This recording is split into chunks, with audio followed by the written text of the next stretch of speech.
এক বছর অপেক্ষা করার পর আবার এই দৃশ্য দেখতে পেলাম। আচ্ছা, কিসের কথা বলছি দাঁড়াও তাহলে দেখাই। এই যে ক্যাকটাস গাছের ফুলের কথা বলছি। গত বছর যখন প্রথম ফুল দিয়েছিল, ফুলের ফটো তুলতে করতেই সে মূর্ছে গিয়েছিল ঠিক এইভাবে। তাই মনে খুব কষ্ট পেয়েছিলাম যে একটা ফুলের ফটো অব্দি তুলে রাখতে পারলাম না। কিন্তু এই বছর এত ফুল এসেছে যে সমস্ত আশা পুরো মিটিয়ে নিয়েছি ফটো তুলে। তাই ভাবলাম তোমাদের তো এত সুন্দর ফুলটা একবার দেখাতেই হয়।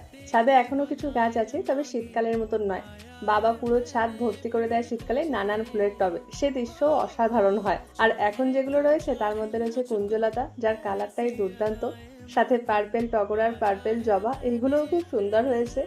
আর এই যে বোগেনভেলিয়া বা কাগজ ফুলের গাছ, এ তো আনাচে কানাচে আমরা দেখেই থাকি। আর এখন একটি ফুল ফোটার অপেক্ষায় আছে, এখন এতে ফুল ফোটে। সাথে এখানে নটামণি, চন্দ্রমল্লিকা এইসবও ছিল, তবে গোলাপ ফুলের গাছটার ফুল নেই। তোমাদেরকে আমি ফুলটা দেখিয়ে দিচ্ছি, কেমন লাগলো কমেন্টে জানিও। বাই।